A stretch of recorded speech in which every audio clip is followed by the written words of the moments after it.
Okay, I'll admit it. I'm going to violate one of my principles, namely that of review. Um, I've just gotten to the end of the first movement of the Prokofiev Sixth Sonata, and it's been a really nice experience. Every solution I've found that I certainly haven't consolidated has been one that feels quite good. It's a very pianistic experience. It's a very compact written movement. But I got to the end of the first movement, and there was the second movement staring at me, just side by side. I didn't even have to turn a page. So I'm going to indulge myself in the short time I have right now in just a little bit of experience of the second movement. So as to see what the challenges may be. So I probably won't read through it.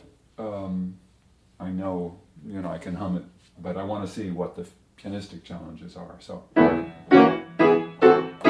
I guess I should first tell myself it's in E major, okay? Nothing surprising about that, it's the dominant.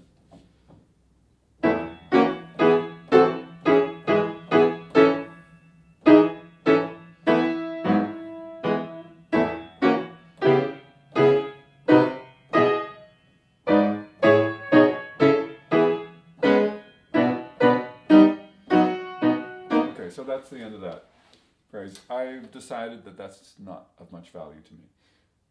I can savor the harmonies that way. I can certainly go, oh yes, oh yes, oh yes. But what I'm looking for more immediately is much more fluency than that. And I think that's where I recognize, for my own learning at least, the difference between slow learning and quick learning. Too often, quick learning or fast rushed learning involves playing too quickly to be comfortable. Right now I played slowly enough to get all the notes, but I still wasn't comfortable because there was no sense of the connection of the notes. And that's because I was distracted by trying to be accurate in both hands. So what I'm going to try instead, for this piece, and again, I don't want to generalize about how I learn everything, because there are plenty of pieces that if you didn't play them hands together, for example in the first movement, the alternating section, if you don't quickly get an understanding of how the coordination works, you're wasting your time. In this case, there's not that big a coordination issue, but there is the issue of continuity. So I might first model the melody, for example.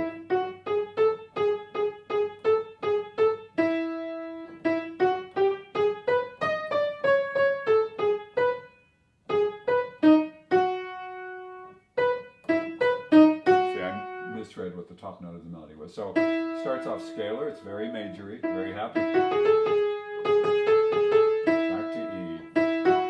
First chromaticism doesn't happen until the beginning of the second phrase. G to G sharp, D sharp to D.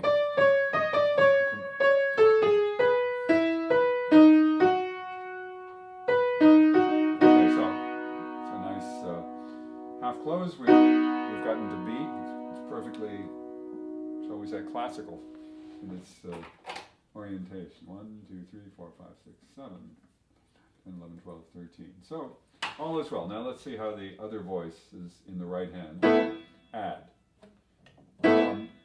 Prokofiev, interestingly, has put a 3-note chord in the right hand, but the bottom note, the A, has the stem down, which to me implies that he thinks of it as part of a different voice, which in fact seems to be the case, because we have a bass voice, heavily tonic. The tenor voice starting on A in the right hand and followed,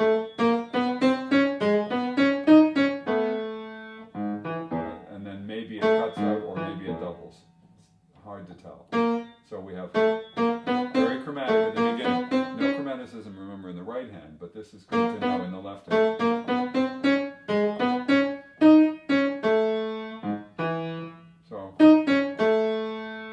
Let me leave it there. Oh, I see. So, sneaky Prokofiev has added a third voice in the right hand, which takes over for the left hand. So I really need, for my eyes,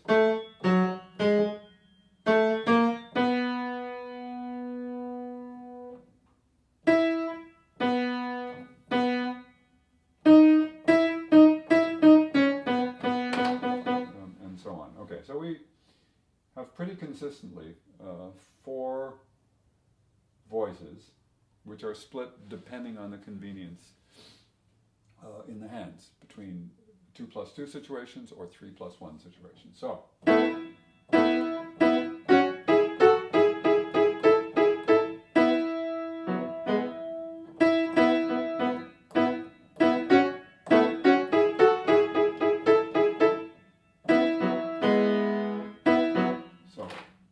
I definitely need to make a few, actually not very many fingering choices. I'm going to go to 4-2 on my 2 black notes, C sharp, F sharp, and then switch to 1 and 3. So I don't have much choice in this chord. I have to go 1, 2, 5. Anything else would make me very uncomfortable. So, pardon me. So that was a sloppy mistake. But what I cannot do is forgive it as being accidental.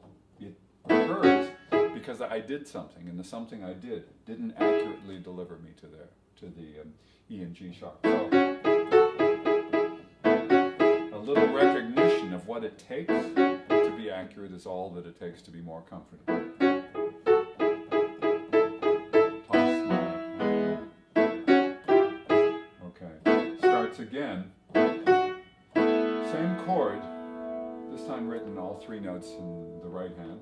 Go figure. He's not going out of his way, I guess, to show the voicing. By now, I guess we should know it. So then, the figure that started on the downbeat starts instead on the second half of the first beat. This is in cut time. So, okay, because rhythmically we're in a different place, he adds a chromaticism now. I initially went to 3, which is where I went to with E, G sharp, but there's still an E, G sharp to go, so I'm going to, once I find my pencil, I'm going to just tell myself to go to 1, 2 instead. So 1, 2 to 1, 3, perfect. A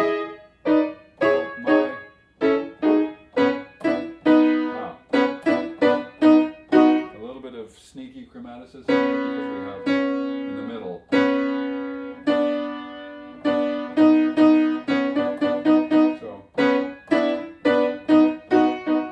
Sneaky to me is that if I took that alto voice alone, there's nothing complicated about it, but since the top voice is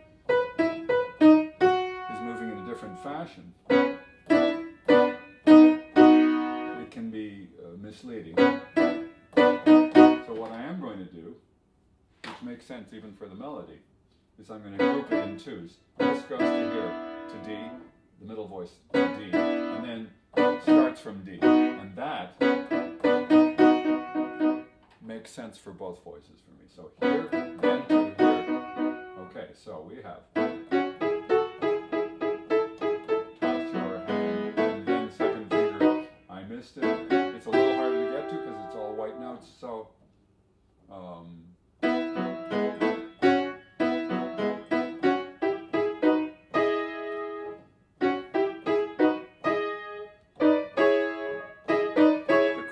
the turning of the hand to accommodate a maximum sense of comfort, that's really important for me. So I'm in.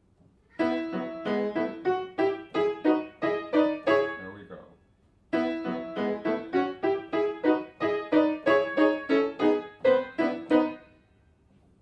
I'm just a little too fast. See, I'm developing the fluency, but I'm one step too fast to avoid that slight edge of panic.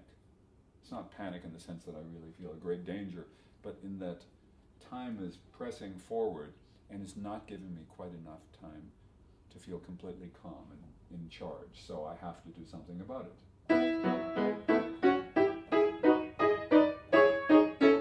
Here, and that D natural, the second D natural, is something I don't quite expect. That's got to become part of my consciousness. Start on D. There we go. Okay, that's enough. I should point out that another big practice mistake is to learn a whole bunch of material one hand at a time and then try to combine those large strips of experience together, you won't remember how it goes, or even if you do, the risk is that the coordination that you need to develop, the chunks of experience that involve both hands, won't be available because there will be too much of that inexorable horizontal motion going on. So I need to find out fairly quickly, number one, how accessible the left-hand part is. Number two, is there anything, for example, interference or odd things? Since this is all homophonic, I mean, we have non-stop quarter notes, with the exception of one held note. I'm looking ahead, I see similarly some held notes, but overall the prevailing quarter note motion continues 18, 19, 20. There's an eighth note at the very end of measure 20. So that sudden interjection, which is dramatically different from the simple homophonic, rhythmically simple texture and quality that we have at the beginning. So, left hand, as I said, starts off dramatically.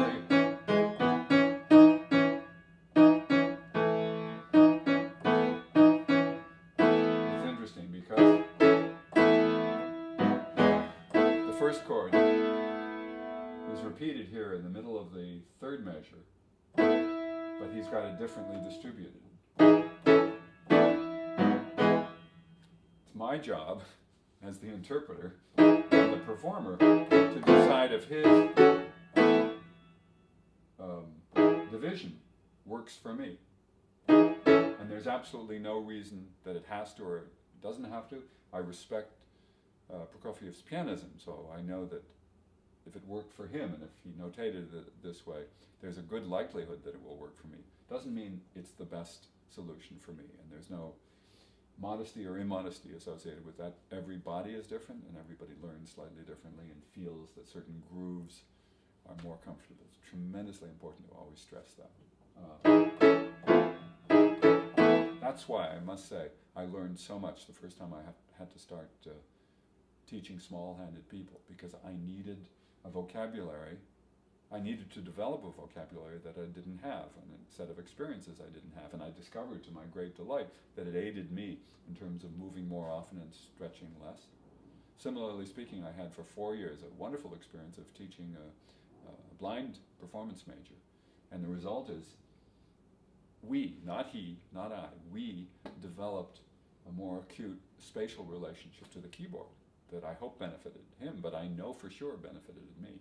So that's one of the great joys of teaching. It's not a platitude when you say you learn from your students, so long as you're open to the recognition that as they learn, their discoveries become your discoveries. You don't impose their discoveries on them. They find them out for themselves, maybe with guidance from you, maybe in spite of you.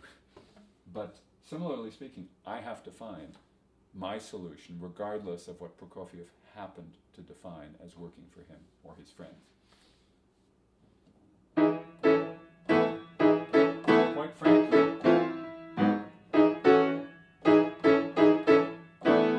especially if I'm going to go to 5-2, and if I'm on 5-2 in the left hand, which is the likeliest thing for E and A, I'm in my way. So I might want to then to shift out of my way. That would affect my fingering, which is what I was saying before, that you want to make sure that you don't do too much hand-separate work for fear that you will not be finding an appropriate fingering or coordination or whatever. So that works quite well. But let me just see if having the division that he had for the exact same sonority at the beginning works better.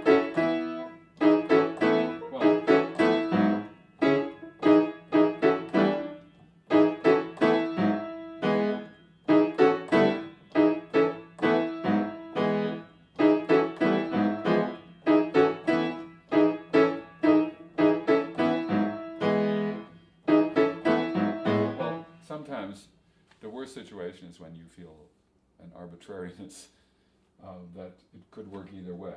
It certainly works. It's really funny that a moment later, when he has a quarter note again, and he has the figure of the beginning, it's written as a 3-note right-hand chord. less the way it's written at the beginning, although in the beginning that's when he showed the extra stem to show the voicing. So, if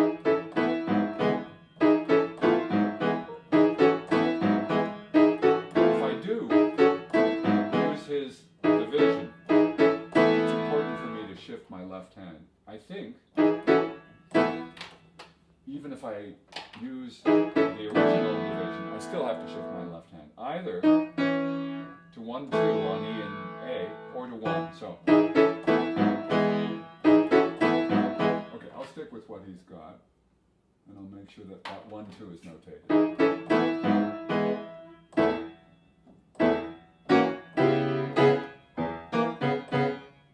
Now, this is where one could easily agree or disagree with me. Going up to this tritone E and A sharp, depending on what time I feel I have, I can do it with 1-2 and then go to 1-4 for this minor seventh. Certainly keeps my hand calm. Or, if I'm really going for maximum comfort for that one chord, I can use my standard 5-2 to grab the white-black chord. The 1 and 2 requires me to aim a little more because it's not really a comfortable sensation for my hand, but it creates a much better bind or group with what comes next. So,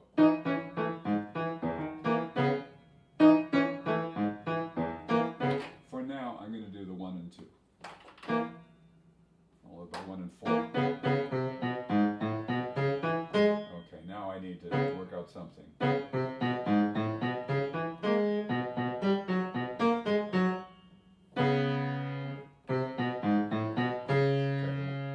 Trouble with, or what I'm dealing with, is the C sharp in measure 1, 2, 3, 4, 5, 6, because I have C natural, I end up on 4th or conceit, and I have 1 here. The wiggling around the black note with my thumb is a little uncomfortable. So if instead I went to 3, so instead of using the more comfortable hand position and go 1, 2, 4, I'll go 1, 2, 3, because my hand will run out of fingers on B, forcing me to turn. So, and I'll go probably 3, 2, 1. I could go 4, 2, 1, but I'm going to go 3, 2, 1.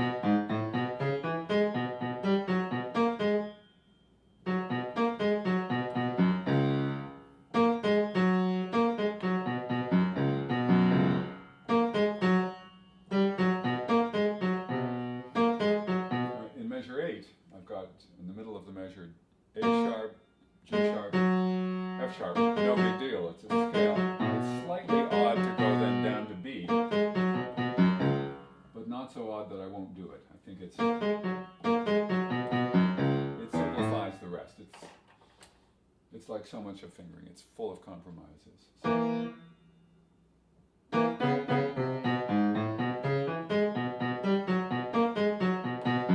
this is probably way too fast. I know it's way too fast. It's an allegretto, even though it's in 2. But playing it faster, it just reminds me of the fluency, that this fingering is working without an excessive amount of thinking. So that's a good thing. I'm thinking hard initially. I'm not thinking hard as I execute it, and I want that particular way of being.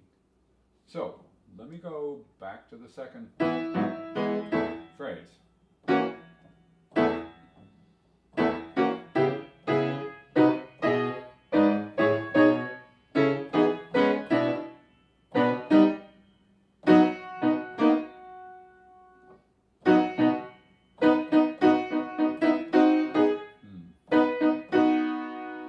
See, I haven't gone as far as I went in my left hand, in my right hand. So,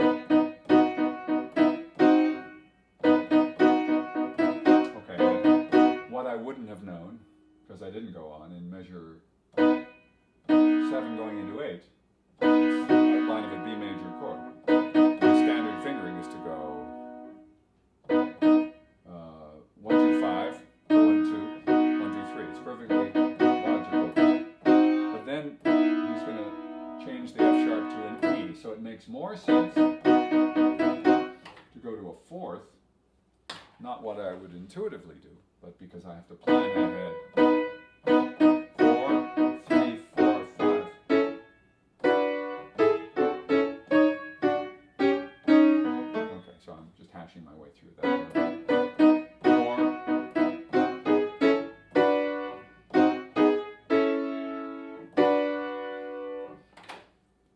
Okay, this is a B minor. I probably wouldn't know that, but oh, okay, what I didn't get was the D natural, maybe. Sometimes when notes are squished together, you read the wrong accidental, or you read the accidental as applying to the wrong note. And sometimes it's the fault of the composer, and sometimes it's your fault.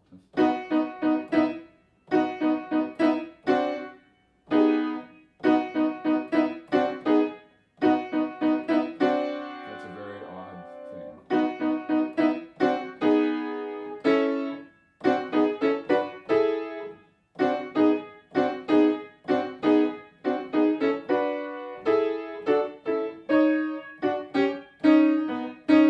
Okay, so thinking ahead here, when I get to 8, 9, 10, 11, in the middle, I want a fourth finger. Or maybe, well,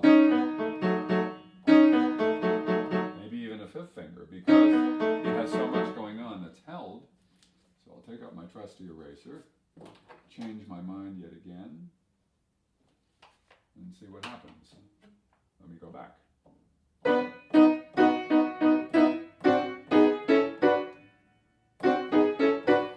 Using 5-2-1, excuse me, a lot here in these first inversion chords. Works out very well. Normally I wouldn't, but since I'm on, fourth finger already, fifth finger is right there, and a slight tilt of the hand. Every one of these three chords is different. The best one, in my estimation, if I had my druthers kind of chord, as I might call it, is the B minor first inversion, because of the black note long finger feels good. Black note fifth finger, it's okay because the second is also in black. And then the twisted one with the thumb being the only finger on a black key. Sometimes I would grab that with 2, 3, 5.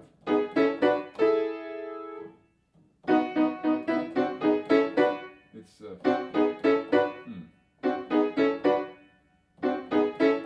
you know what? It's one of those things. When you say it out loud, it's just like these checklists I use, rules of thumb, that sometimes just invoking the thought, the theory behind the possibility that you could get to a good solution just by using that principle, that commonsensical principle that may or may not work, you discover it works. In this case, I didn't think of it until I told myself, but that's not my standard fingering for those three notes. So, for C sharp, E, and A in the right hand, if I have to grab it quickly, I'll grab it with my second finger on the C sharp, rather than having to twist my hand toward my thumb. And I don't want to call it serendipity, it's just, it's fun. I'm giddy with delight.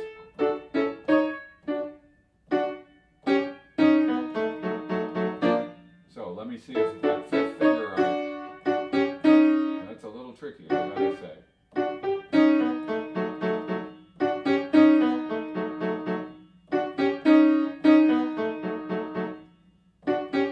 You know, here's what I'm going to do. I'm going to add compromise upon compromise. I'm going to start with 4-3, which is easy to grab. Again, we're talking about 8, 9, 10, 11, measure 11. 4-3, then I'm going to shift the 4 to 5, and I have plenty of time to do that. I'll probably do it. I know I'll do it after I get to the thumb, which means roughly on the down beat. I should point out with finger substitutions, sort of like, I guess I'm going to equate them with ornaments. Ornaments are written without time attributed to them. And so, in other words, you have to find a way of stealing from one note value or another to fit in the ornaments in some fashion and create a rhythmic reality for yourself. That's the same thing with finger substitutions. And I find it more useful, technically more useful and mentally more useful, to have a rhythm for the finger substitution. It doesn't have to be on the beat, I don't mean that, but that by feeling that it's like executing a key, depressing a key, that it has just as much it's as vital a part of your choreography. It's much easier to practice than if you think it sort of happens magically in no time between the notes. It is a note unto itself in a way, because your body doesn't know that the pitch hasn't changed or that you're holding onto the same key so much as it knows that you're moving around. And so you have to teach your body.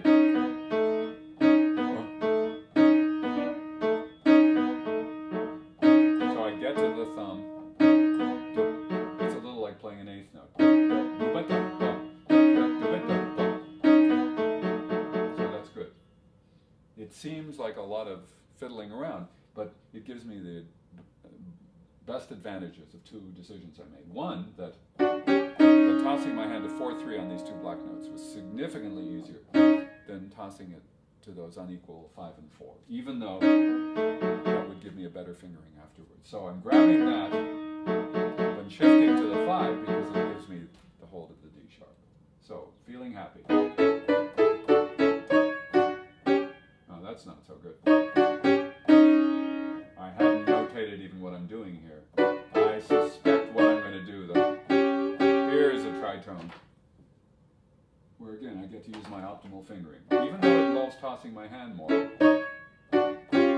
and white in the right hand, 2-5. So, very nice. And 3 here. That's it. Again, a standard fingering for white, black, major third. 1-3. Okay, let's see how that works with the right hand, left hand.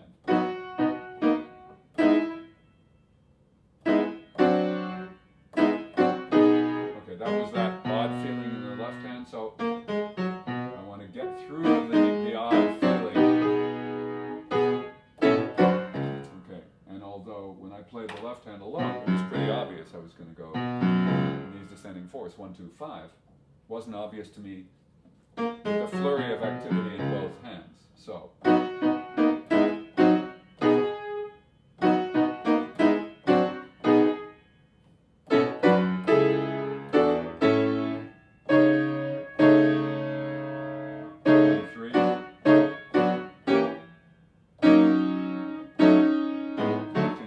You can hear how note by notey I am.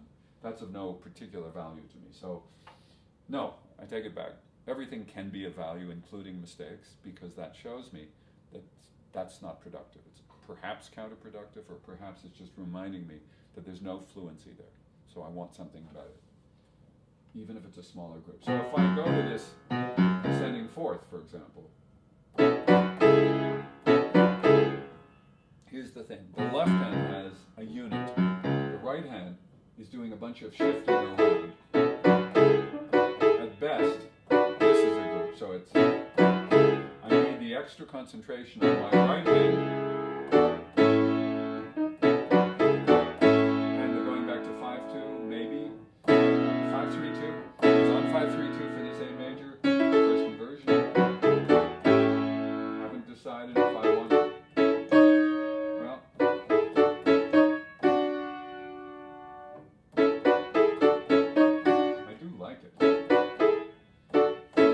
That will be excess motion. For me, the reason I like it is that the motion goes to a more or less unerring sensation that makes me feel comfortable. So if I'm flinging my hand through the air, going to a target that really feels inviting is often better, even if I have to move more, than going to a target that requires more thought, more care, because I don't want to be careless. I stress the semantical difference. I want to be carefree.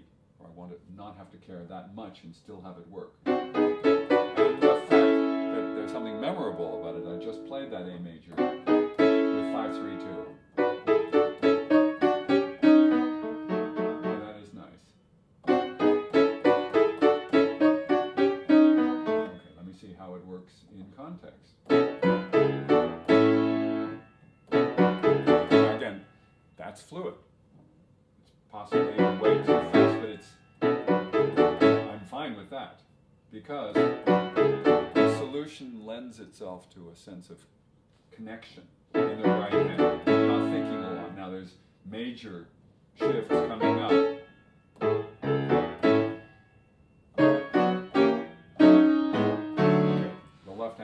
practiced. I don't know what's going on here.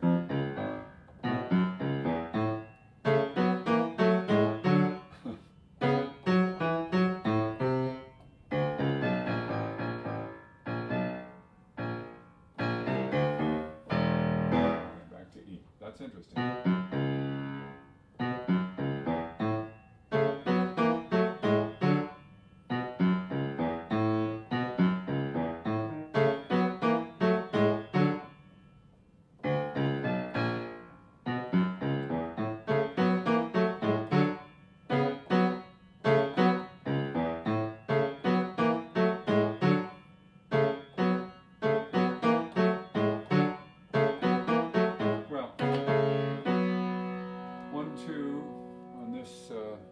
Fourth in measure 11.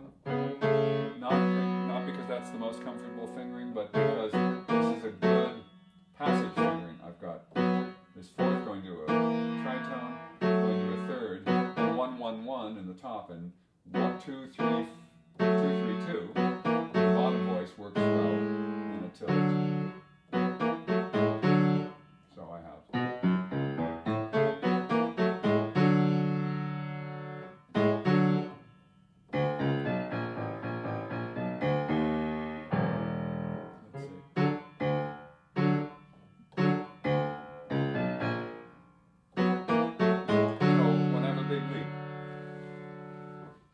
Several clashing principles.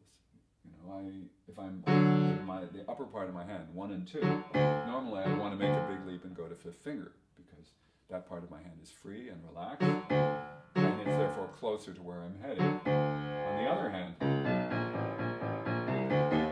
now I have the scalar pattern. So ideal for it, if it were being done alone, would be 1 2 3 4. Even turning my hand, if I were looking for stronger fingers, I could go 1 2 1 2 4 3 2. And 4 3 2 1 at the bottom is really nice because of this ascending. On the other hand, there's lots of other hands. I only have 2, so I have to keep making decisions. If I end up with 5 on the A, the bottom A, I have 5 notes. Even though it's to a black note, makes my leap downward of a major 7th that much easier. So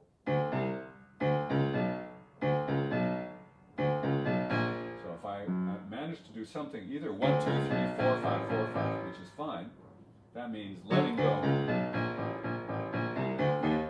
That's pretty nice.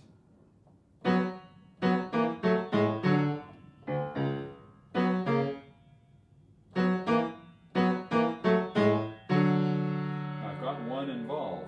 Do I feel good about it? Well, the thing that feels great is that if I do go to 1, all the rest of the passage takes care of itself in a linear fashion. I mean, there's a key, there's a finger for every key. And it's shifting from here to here. That's good.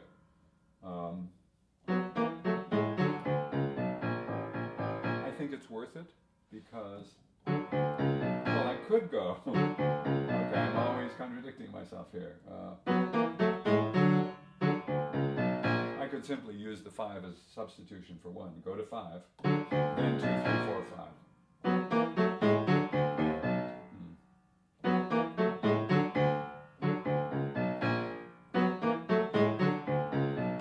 Whoops.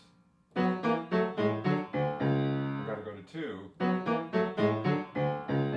Okay, so the thing that was interesting, whoops, got to go to 2. I think I'm executing this without looking at my hands. That doesn't mean it's better. It just means I'm able to feel it. Okay, that's what I'm going to do. I may still end up looking when I'm performing or when I'm refining, but it's good to know that I don't have to, that I can rely on the physical gesture. So this is going to be the last of it for now. Let's see.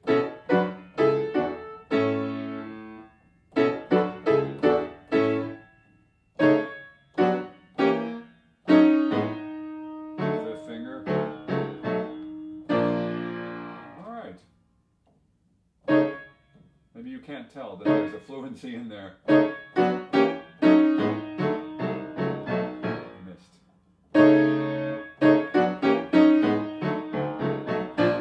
Nice. Hear that sudden shift to E flat, that's shocking.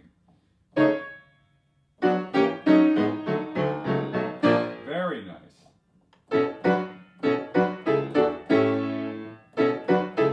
Okay, I'm going to go to that first inversion fingering that I like, and then... Okay, that's developing fluency. I'll see you soon.